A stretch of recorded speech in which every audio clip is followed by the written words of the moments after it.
The world on its head, the world turned upside down. That's certainly an image, isn't it? Welcome back to Kent Davidson Urban Adventures. It is Wednesday, December the 23rd at about 1 o'clock in the afternoon. It's a wet, grey, drizzly afternoon. It's winter and the temperature's about 11, 12 Celsius, 53 Fahrenheit. That's quite remarkable, isn't it? That's the only inverted globe I've come across. I've never come across a piece of public art, a piece of public sculpture in which the earth has been reversed, almost like some sort of crazy pole shift. That's quite remarkable. And let's see if we can find good old Blighty. It will be here somewhere. Of course, the United Kingdom is pretty small, and there it is. There's United Kingdom.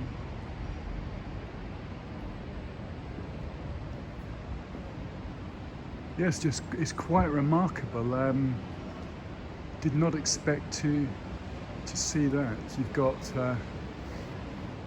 the huge African continent there, Asia, and then around here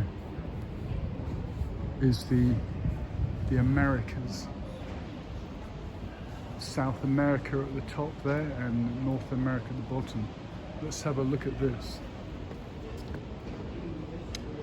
The World Turned Upside Down is a work of art by Mark Wallinger. It is his representation of the world in 2019. Well, he was only off by just a month, but yeah, that's pretty revealing sentiment.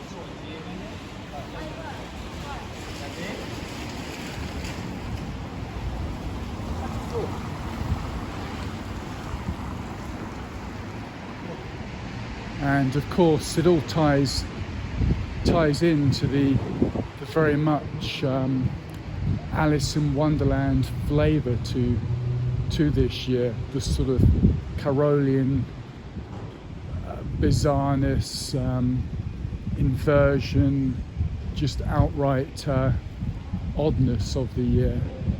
I mean, when the British Health Service, the National Health Service, was being set up in 1948, did it ever envisage a time when, instead of it presenting itself to the people as being for their service, instead the people were required to protect the NHS? It's quite a strange turnaround.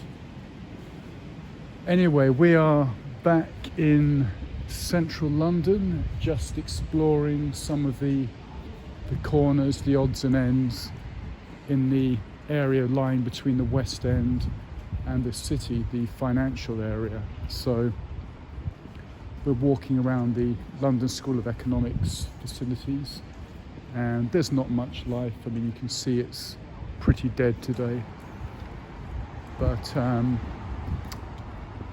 has been raining all day as well, so I imagine most people are inside, but gives you a flavour of what's on offer here.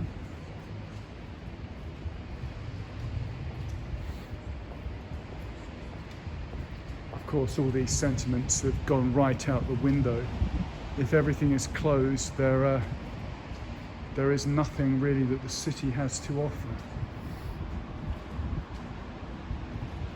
The idea of virtual learning and video conferences. It's all very well, but it's just not what we're really about as a society, is it? What might be acceptable as an emergency short term just doesn't cut it as a new world order. And there's the New Inn Passage, just like these little back places in London, and there is a decent mural there above the entrance. So let's see if I can find you some more curiosities, quirks and oddities in London's West End, or rather the area just east of the West End. And I don't know if you can see there's the Waldorf Hotel, just and I can zoom it up. I'm not going to walk down there because it's the opposite direction, but just in your centre of the screen there you can see the Waldorf Hotel.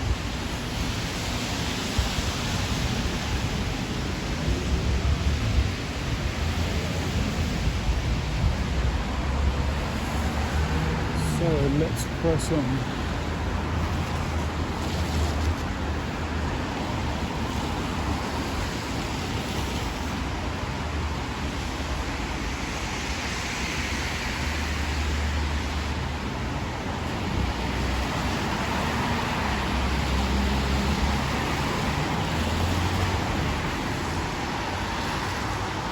Exactly where we are right now is a place called Aldwych, and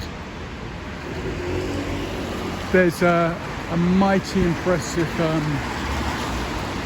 building just on my right here, which I'll show you, which is this one here, which I think is called Australia House.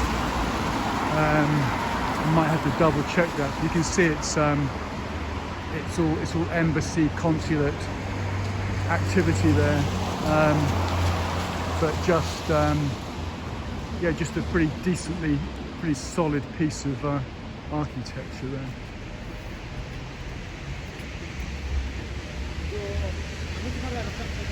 And I'll show you, see some of the detail on the roof up there.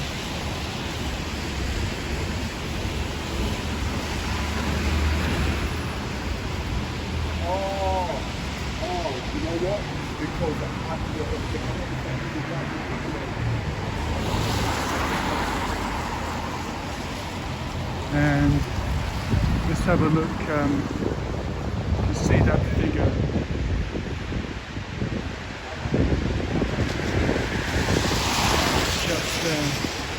Just on the front there of Australia House. And then the flags up there. It's pretty impressive.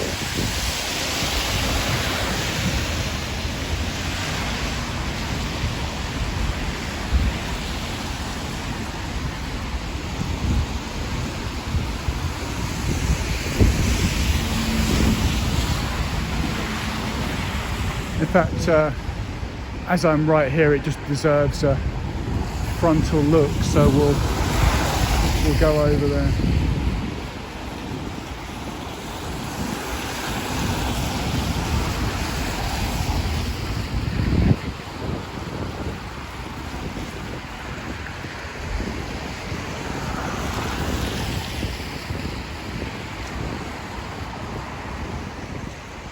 I mean, the sculpture's just super fantastic. I mean, look at the detail up there. There you go, Australia House. And then there's the central doorway. And then up there, so showing you the sort of power of Empire and Commonwealth there. Off we go.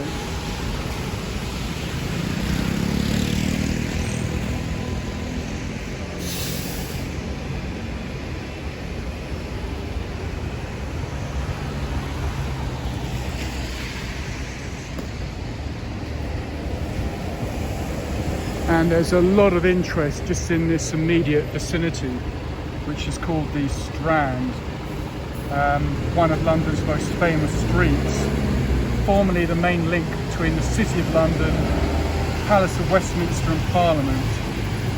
So there's a lot of information there, and I'm just going to show you a little bit today. There's Gladstone, former Prime Minister and famous figure in 19th century British history. So you can look up more about him.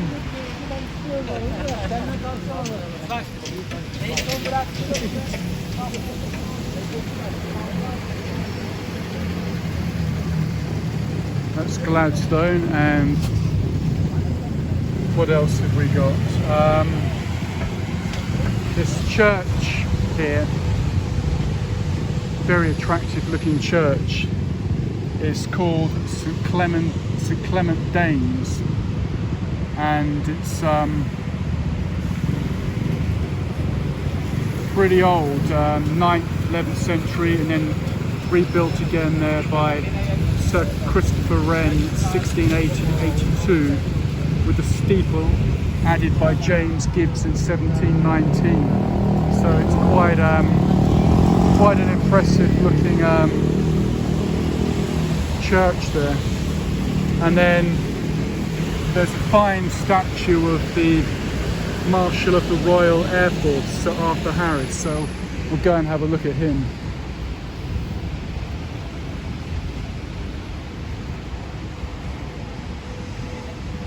But before I get there, just give you some details there on the Gladstone Memorial Monument statue.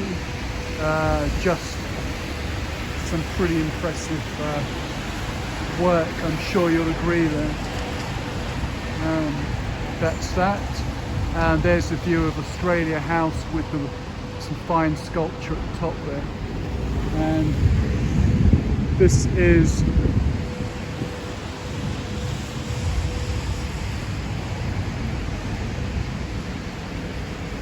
Sir Arthur Harris, Marshal of the Royal Air Force, and it says, in memory of the great commander and of the brave crews of Bomber Command, of whom more than 55,000 lost their lives in the cause of freedom.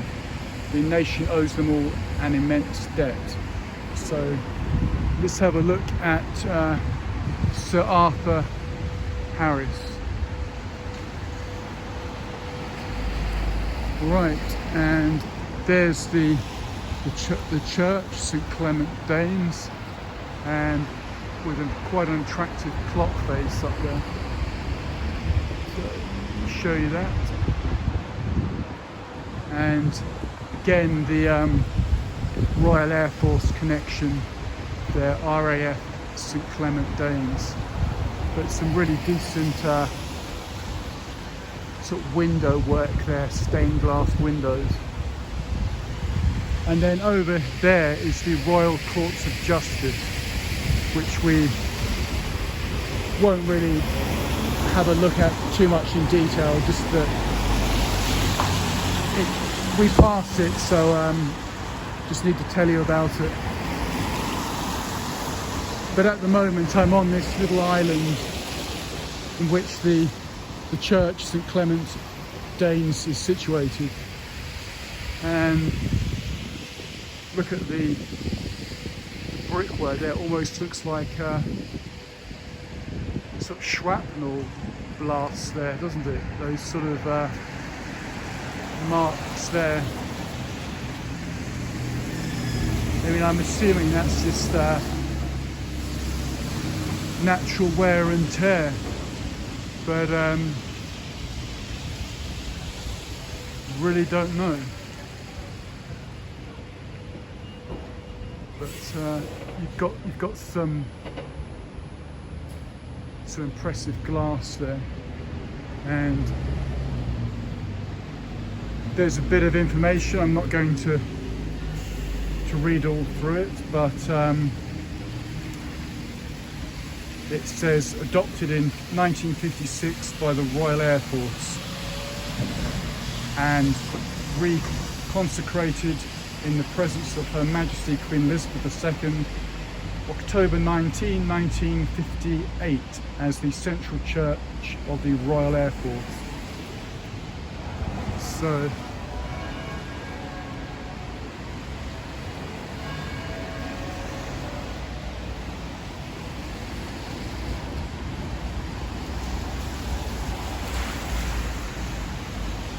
and here we have a great man, Samuel Johnson.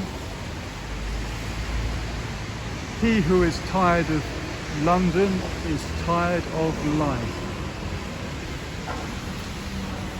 Critic, essayist, philologist, biographer, wit, poet, moralist, dramatist, political writer and talker. So a true Renaissance man, 1709, 1784, Samuel Johnson. Right, let us press on. And fine example of a former public convenience or toilet here, now not used, Strand public toilets, but a beautiful bit of black wrought iron railing on that. And then over here you've got this place called the George, which is in almost like a mock Tudor style, so that's quite pleasant. And then over there the famous Royal Courts of Justice, but as I said in another recording, the Inns of Court, the law courts, etc. need a video of their own, so we'll hold off on that for the moment. So just thinking where to take you next. I think we'll go down a quieter street and see what's there.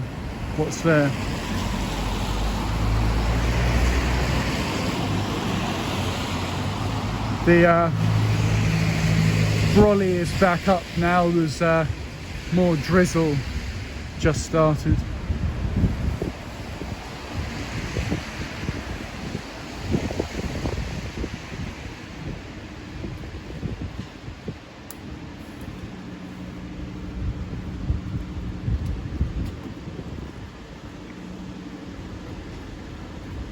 I mean, there may not be a whole lot of detail down here, I'm not too sure, but we'll have a look. In fact, this vehicle is sort of blocking a decent view of the Edgar Wallace pub. Just show you just there. This looks like our kind of stuff. A couple of decent lights there, and then looks like a pub here. Not open today, of course, but within the aegis of the Shepherd Neame brewery since 1698, and this is called the Cheshire Cheese, and it's certainly an old pub here. And have a look at that.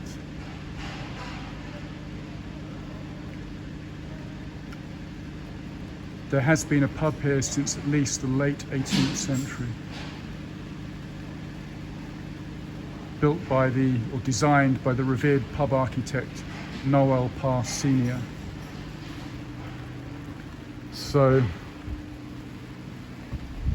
that's kind of a special place in normal circumstances, but like everything else, it has been closed. And look at those dusty old bottles there. Shepherd Neame Limited Pale Ale, Faversham. And there's an old sort of sherry decanter there.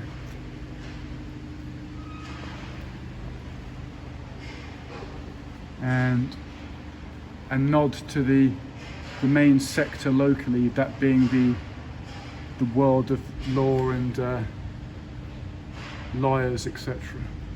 Those old scrolls.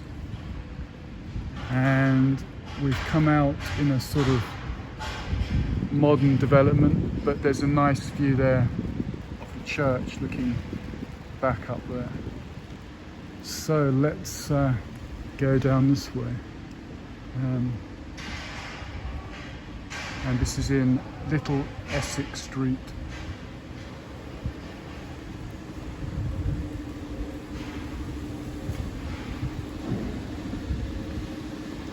There's just no one around today. London, central London is just totally dead. Except for us, of course.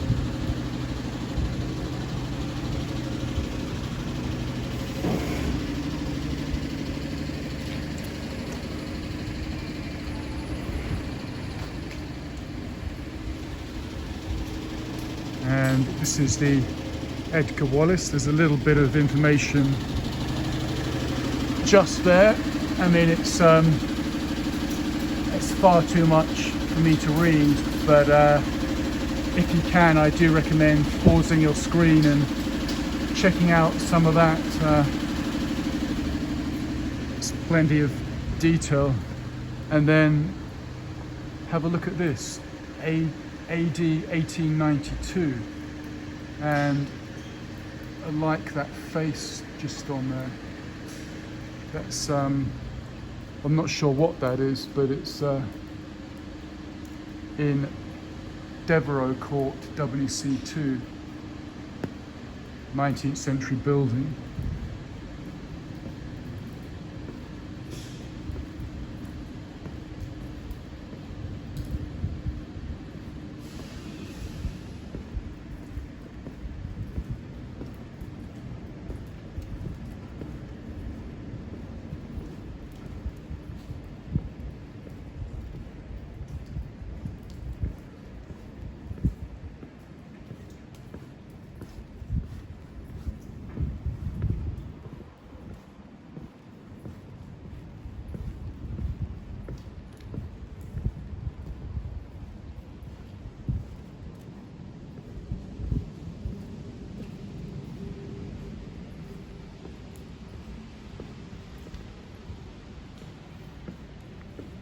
So this part of London full of little nooks and crannies, passageways, little side roads, just all super interesting.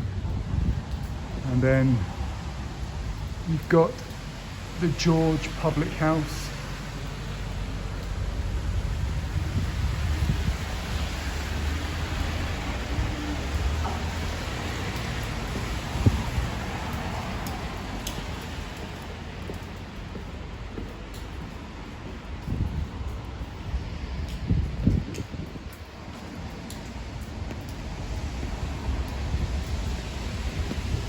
And some information on the George here. Founded in 1723 as a coffee house. And again, far too much for me to read out.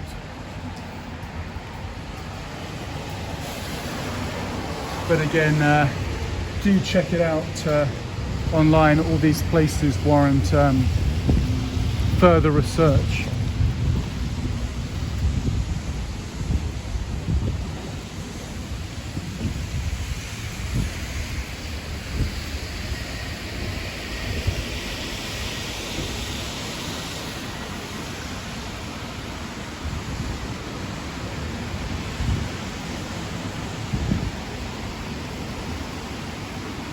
And this is rather impressive. This old sign here, Lloyds Bank Limited, Law Courts branch. And there's a one there, so that's rather fine.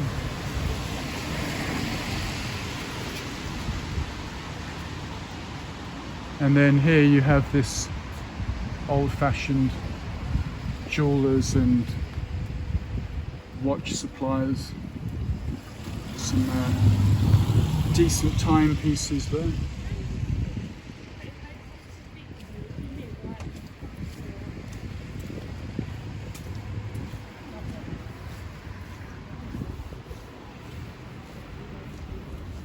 And just showing you through there the Royal Courts of Justice. You can get a look of what a quite an impressive sized building it is. And then up there, that quite magnificent clock face. And as it has just stopped raining, I can zoom you up there to have a look at that.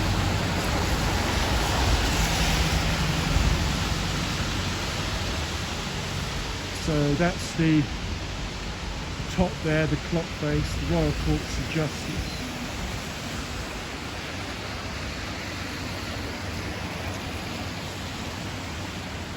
And looking back to where we've just come, there's the church, and you can just see a tiny statue right in the middle, Samuel Johnson. And I did notice there was a scrap of blue sky, so we may get an hour or two of dry weather to do more recording.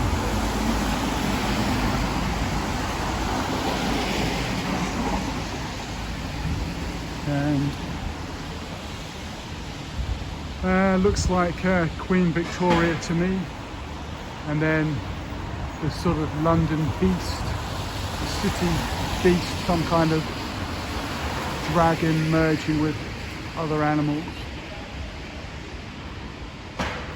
just there.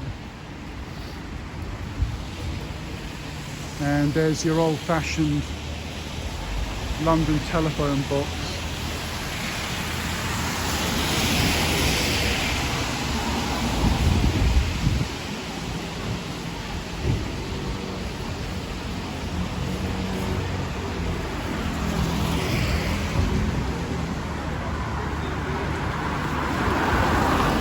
And in fact, we'll just cross over here. There's a couple of interesting things. Two iconic items in the same shop. The famous red letterbox, ER, Elizabeth Regina II. There's the crown, stamped and franked mail. And then your old-fashioned red telephone box. So imagine that those will be disappearing off the streets pretty soon. And there's another one there. And then quite a nice shop there looking towards Aldwych in central London.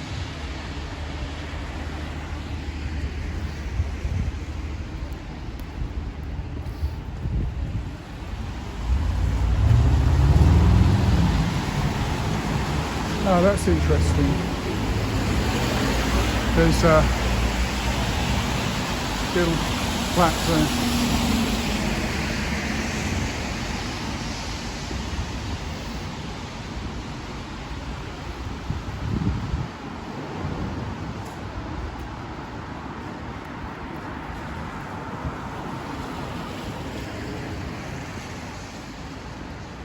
And we're now on Fleet Street. And I have to show you this frontage over here is pretty spectacular.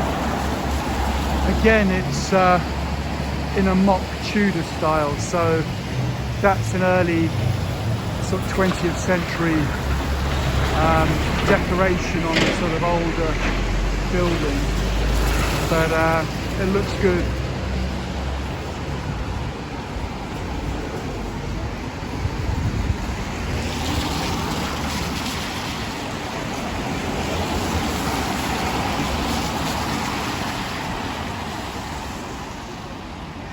and then Ye Old Cock Tavern, the Gin Palace, and look how narrow that is. That's quite nice, I think, just there. This road I'm on now, Fleet Street, is of course super famous for being the home of the press, the London newspapers. Let's have a look down here, Clifford's Inn Passage. So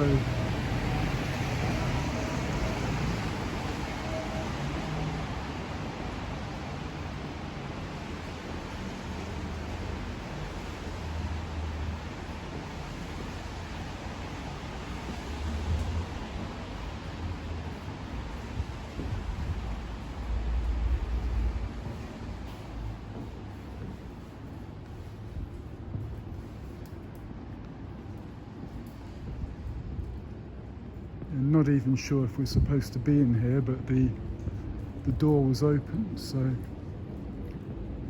show you here.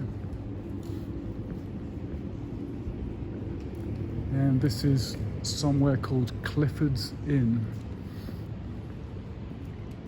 And look how beautiful that is, with the sunlight hitting that building just there. That's absolutely stunning.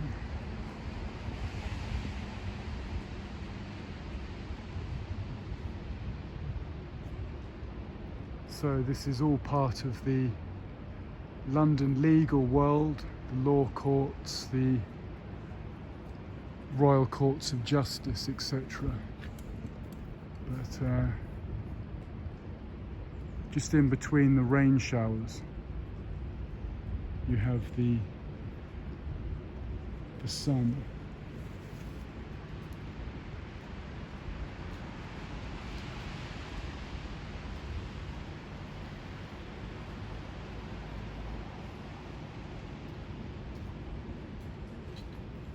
So that looks like a good place to end this video, so I will say thanks again for watching. For more of the same, check out my channel, Kent Davidson Urban Adventures. Bye for now.